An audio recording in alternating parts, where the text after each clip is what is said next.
भागवत जी जो सिखा रही है वो यही सिखा रही है कि श्रोता कैसा हो और वक्ता कैसा हो।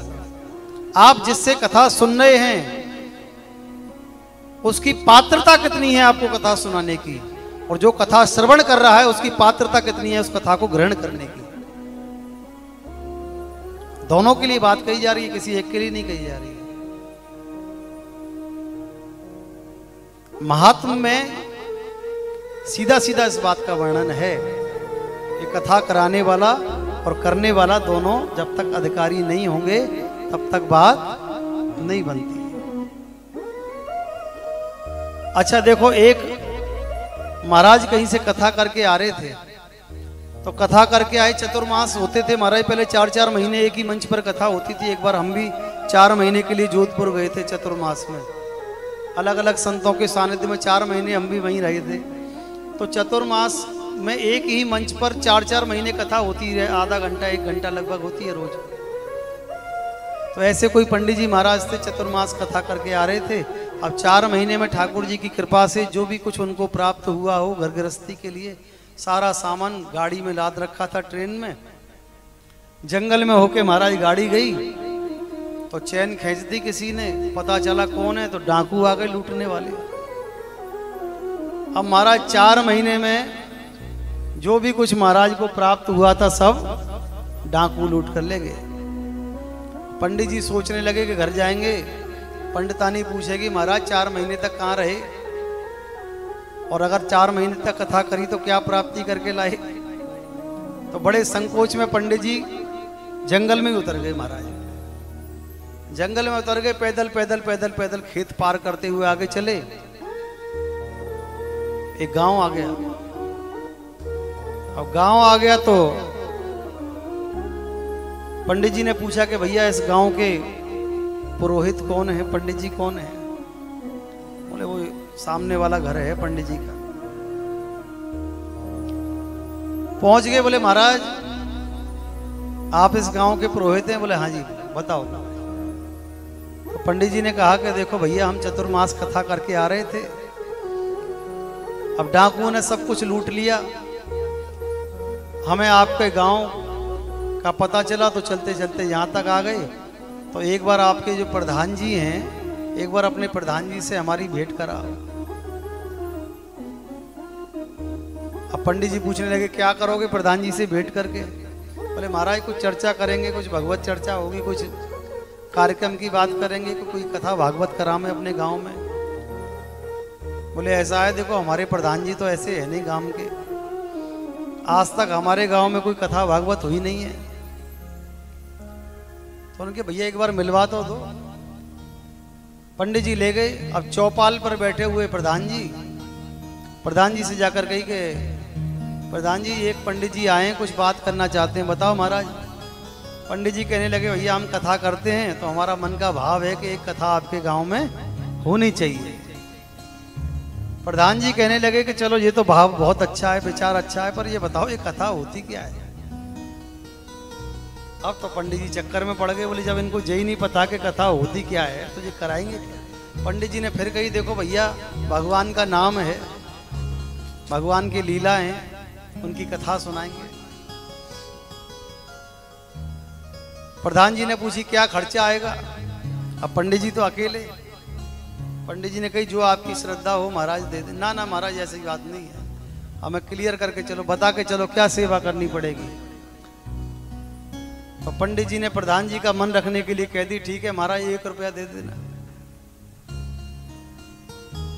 अब 7 दिन की कथा की 1 रुपया तय हो रही है महाराज, 1 रुपया दे देना। प्रधान जी कहने लगे 1 रुपया। बोले महाराज हमारे बस की नहीं है कथा कराना, कहीं और गांव में जाओ। अब तो महाराज पंडित जी सोचने लगे अब 1 रुपया से कम भी क्या बताएं इसको। उदास हो गए। बोले भैया मैं कथा बता कुछ करानी नहीं, जाओ। पंडित जी चल दिए। तो छोटे छोटे जो बच्चा थे प्रधान जी के वो वहां घूम रहे थे। अब वो प्रधान जी के पीछे लग गए, कथा देखनी है, कथा देखनी है, कथा देखनी है। प्रधान जी भी सोचने लगे कि कथा कोई ऐसा खेल तमाशा होता होगा जो गांव में दिखाने वाले आते रहते हैं ना। बाजीगर का खेल, मदारी का खेल कोई ऐसा होता है, कथा देखनी है। तो बच्चों ने ज्यादा जिद करी तो प्रधान जी ने कही भैया पंडित जी को बुला के लाओ। पंडित जी आए, हाँ महाराज। बोले देखो हमारा तो मन है नहीं, पर ये बच्चा कह रहे हैं कि भाई कथा देखनी है। अब पंडित जी फिर चक्कर में पड़ गए, देखनी है। अब वो तो सुनाते थे कथा, देखनी क्या है। तो इनका मन रखने के लिए दिखाओ कथा। पंडित जी ने कही ठीक है महाराज, जैसी इच्छा है आपकी, थोड़ा स्नान वगैरह कर लें। 2 दिन से ट्रेन का सफर कर रहे थे, स्नान नहीं किया। तो प्रधान जी कहने लगे देखो भैया इतना समय तो हम पे है नहीं, तो मैं ऐसे ही कथा दिखानी हो तो बताओ। तो एक बड़ी सी शिला थी महाराज, पत्थर की। अब प्रधान जी की आदत थी कि दोपहर का भोजन करके उसी शिला पे सोते थे। उसी पे पंडित जी कथा करने के लिए विराजमान हो गए। अब कथा प्रारंभ हो गई। जैसे ही मंगलाचरण चली रहा था, इतनी देर में प्रधान जी कथा में से उठे महाराज और घर के भीतर चले गए। अब माँ भोजन पानी, भोजन प्रसाद लेके अपना, और भोजन करके जब वहां आए तो देखे कि 2 4 5 लोग और आ गए हैं।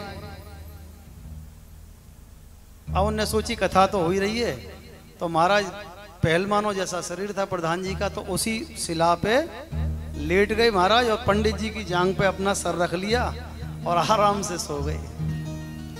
अब पंडित जी थोड़ी बहुत देर तक तो बर्दाश्त करते रहे। जब पंडित जी से बर्दाश्त ना हो, ऐसा लगे महाराज जांग फट जाएगी, बड़ा कष्ट। तो उन्होंने थोड़ा सा सोचा कि इनको कैसे भी हिला के जगा दो। तो पंडित जी ने पैर ऐसे थोड़ा ऊपर किया, आंख खुल गई महाराज। अब किसी किसी व्यक्ति की आदत होती है कि आंख किसी की नींद से खुल जाए तो महाराज बहुत गुस्सा होते हैं लोग बात। किसी किसी की आदत देखिए, पंडित जी को भी, प्रधान जी को भी यही आदत थी। जैसे ही महाराज नींद में से आंख खुली, बड़ा तेज गुस्सा आया। अब गुस्से में महाराज उल्टा सीधा कहने लगे पंडित जी से। पंडित जी ने कही देखो भैया उल्टी सीधी तो बोलो मत, तो मैं कथा करवानी हो तो करवाओ, नहीं करवानी हो तो हम अपने घर को चलें, उल्टा सीधा हमसे मत बोलो। प्रधान जी ने कही उल्टा सीधा मत बोलो, नींद हमारी खराब कर दी तुमने। अब दोनों में बहस होने लगी, और बहस होते होते इतनी बढ़ गई महाराज के मार पिटाई पे आ गए। अब जैसे ही महाराज लात घूसा चलने लगे, तब गांव वालों को लगा के अब कथा शुरू हुई है। अब कथा, अब तो लोग महाराज ताली बजाएं, वाह क्या बात है, वाह वाह महाराज ये कथा, हाँ भाई आन दो इधर से ये कथा। अब माँ तो महाराज जान से जोखम, पंडित जी तो बेचारे दुबले पतले, प्रधान जी की पूरी सेहत पहलवानों जैसी। लड़ते लड़ते पहले क्या होता था, एक गड्ढा खोद देते थे, उसमें गेहूं डाल देते थे भर के जमीन में, तो उसमें गेहूं भरे हुए थे, तो दोनों लड़ते लड़ते उसमें गड्ढा में गिर पड़े महाराज गेहूं के में। अब कोई साधन ऐसा बचा नहीं कि पंडित जी जान बचा के भगे अपनी, उसमें गड्ढे में से कैसे निकले, निकलने का प्रयास करें महाराज। तो उन्होंने सोची कि अब जान बचनी तो मुश्किल है, तो जितनी हो सके भैया अपने हाथ पैर फेंकते रहो। तो खूब लात घूसा महाराज चलाई उनने।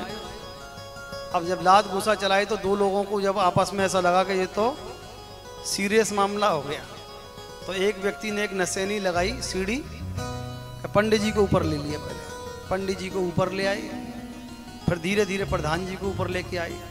महाराज सब हाथ पैर छिल गए, किसी के कहीं से खून निकल रहा है, किसी के कहीं से, पूरा गांव ताली बजावे। बहुत सुंदर कथा है, बहुत सुंदर कथा है। अब तो महाराज 1 रुपया देके पंडित जी को विदा कर दिया। अब गांव वालों ने जब प्रधान जी की हालत देखी, तो गांव वाले प्रधान जी से बोले कि प्रधान जी आपकी हिम्मत है जो आपने कथा करा ली, अगर आपकी जगह हम होते तो ना हम पे 1 रुपया होता, ना हमारी जान बचती।